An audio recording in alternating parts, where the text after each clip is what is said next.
Hello বন্ধুরা, আমি করুণা, পশ্চিম মেদিনীপুর জেলার খড়গপুর থেকে। তো আজকে আমি তোমাদের কি রান্না করে দেখাবো সেটাই দেখাচ্ছি। দেখো, একদম আমার দেশি গরুর দুধ থেকে পনির বানানো।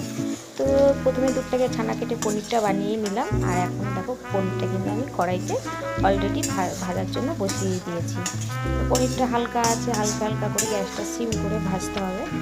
তো বাড়িতে কিন্তু একদমই আমি দেশি গরুর দুধ থেকেই বানিয়েছি পনিরটা। এটা আমার ছেলে ভীষণ ভালোবাসে। তো এদিকে আমার পনির ভাজা হয়ে গেছে। আর এদিকে মশলা দেখে নাও, পেঁয়াজ, কাঁচা লঙ্কা, আদা বাটা, রসুন বাটা, টমেটো পেস্ট। ঝাল যে যেমন খাবে সেইভাবেই দেবে। তো পেঁয়াজ আর কাঁচা লঙ্কাটাকে আমি একটু ভালো করে ভেজে নেবো। তো এই দেখো, হালকা বেশি ভাজা হয়ে গেছে।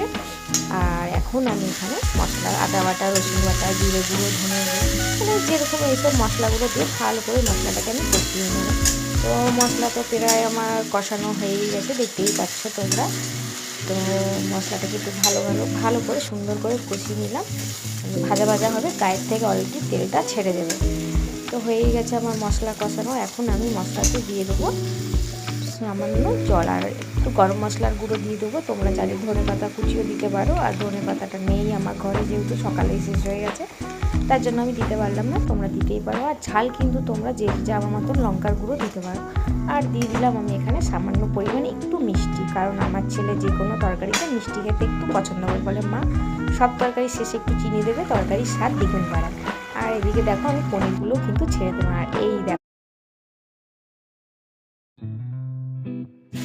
হ্যালো বন্ধুরা, আমি করুণা, পশ্চিম মেদিনীপুর জেলার খড়গপুর থেকে। তো আজকে আমি তোমাদের কি রান্না করে দেখাবো সেটাই দেখাচ্ছি। দেখো, একদম আমার দেশি গরুর দুধ থেকে পনির বানানো। তো প্রথমে দুধটাকে ছানা কেটে পনিরটা বানিয়ে নিলাম। আর এখন দেখো, পনিরটা কিন্তু আমি কড়াইতে অলরেডি ভাজার জন্য বসিয়ে দিয়েছি। তো পনিরটা হালকা আছে, হালকা হালকা করে গ্যাসটা সিম করে ভাজতে হবে।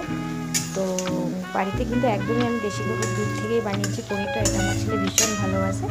তো এদিকে আমার পনির ভাজা হয়ে গেছে। আর এদিকে মশলা দেখে নাও, পেঁয়াজ, কাঁচা লঙ্কা, আদা বাটা, রসুন বাটা, টমেটো পেস্ট। ঝাল যে যেমন খাবে সেইভাবেই দেবে। তো পেঁয়াজ আর কাঁচা লঙ্কাটাকে আমি একটু ভালো করে ভেজে নেবো। তো এই দেখো, হালকা বেশি ভাজা হয়ে গেছে। আর এখন আমি এখানে মশলা, আদা বাটা, রসুন বাটা, জিরে গুঁড়ো, ধনে গুঁড়ো, মানে যেরকম এইসব মশলাগুলো দিয়ে ভালো করে মশলাটাকে আমি কষিয়ে নেবো। তো মশলা তো প্রায় আমার কষানো হয়েই গেছে, দেখতেই পাচ্ছ তোমরা। তো মশলাটাকে একটু ভালো করে সুন্দর করে কষিয়ে নিলাম। ভাজা ভাজা হবে, গায়ের থেকে অলরেডি তেলটা ছেড়ে দেবে। তো হয়েই গেছে আমার মশলা কষানো। এখন আমি মশলাতে দিয়ে দেবো সামান্য জল, আর একটু গরম মশলার গুঁড়ো দিয়ে দেবো। তোমরা চাইলে ধনে পাতা কুচিও